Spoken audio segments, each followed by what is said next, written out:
All right, today's topic will be the Jacksonian era, the 1820s and 1830s.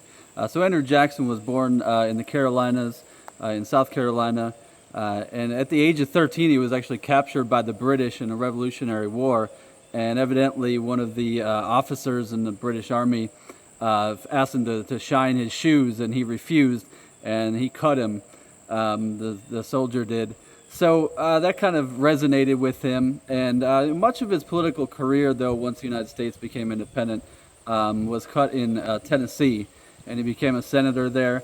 He also was somebody who had about 300 slaves, and he was also the hero of the Battle of New Orleans in the War of 1812. So as he ran for president in 1824, and this election, 1824, is a very interesting one to sort of connect to today and how this would play out potentially today. So it was a four-man race, and ultimately the two top candidates were Jackson himself and John Quincy Adams. And he kind of viewed John Quincy Adams as part of this northeastern elite, but nobody got a majority of the electoral votes. And it's just like today that if that occurred, and it could happen today, especially if there were multiple candidates running, and for instance, if a third-party candidate got a few of the states, this is something that could very easily happen. And so when that does happen, and still this way today, if no one gets the majority of electoral votes, it goes to the House of Representatives. So in the House of Representatives and in Congress, there was Henry Clay, who was very powerful in Congress, and Clay was very influential over members of Congress, and ultimately John Quincy Adams was chosen to be the president. So for Jackson and his supporters, they viewed this as a corrupt bargain, because what happened is after Adams became the president, he named Henry Clay the Secretary of State. And at that time in politics, to be named the Secretary of State was almost kind of like a stepping stone to becoming the next president.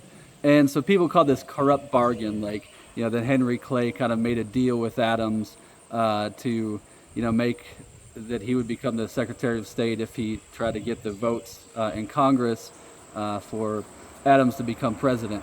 So for a lot of Jackson supporters, they were pretty angered by this, and eventually he did win the 1828 election. And after the election, at his inauguration, there were lots of laborers and farmers, and they were pretty fired up about his victory. And after he gave his inauguration speech, they actually followed him to the White House. And it was this sort of raucous crowd. And it was symbolic of the kind of popularization of American politics that occurred under Andrew Jackson's presidency and in the following years. For instance, in the 1824 election, only about 27% of the people in America voted in this presidential election. And by the 1828 election, it was about 57%. And that number would increase. And, today it's back to more kind of, hovering around 50% in terms of presidential elections, and much lower at smaller level elections. But perhaps the biggest legacy of Jackson's presidency, though, or the thing that people kind of reflect back on the most, is Indian removal. So the Native Americans being removed out of areas that they were in the Southeast. So places like Georgia, South Carolina, North Carolina, and Florida.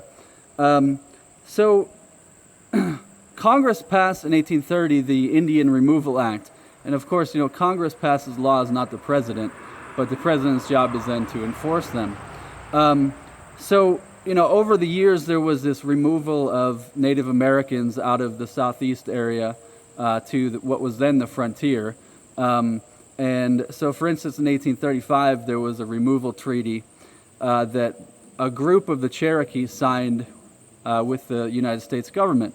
But the problem was that a lot of the times these treaties were just signed by certain members or certain factions within a nation, like the Cherokee Nation.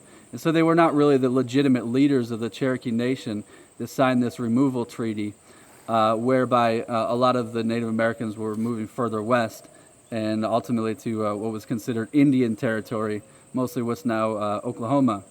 So this ultimately kind of led to, in 1838, was the Trail of Tears. Now this is after Jackson's presidency. But this is where about 16,000 Native Americans were forced from their homes in the southeast along this Trail of Tears, where about a quarter of them died as the U.S. Army was forcing them to move to Indian Territory. So the legacy of Jackson's presidency and just that era kind of in general is really multifaceted. It's a kind of popularization of American politics that we still see today, that people are getting much more involved. It's not this sort of backroom affair so much anymore, that people are getting fired up about politics and there's mass rallies and things like this. But it's also a democracy, and it's in some ways it's a democratization of American politics. And that more, like during that time, more states were allowing non-landholders to vote. But the problem with it was it really was a democracy essentially for white males. And it was, restricting the rights certainly of African Americans, as evident, the fact that Jackson had slaves and, obviously was not in favor of the abolition of slavery. Also the Indian removal aspect of it. But in a lot of ways, he was viewed as a man of the people.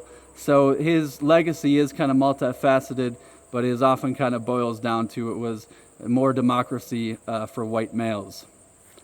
Bye for now.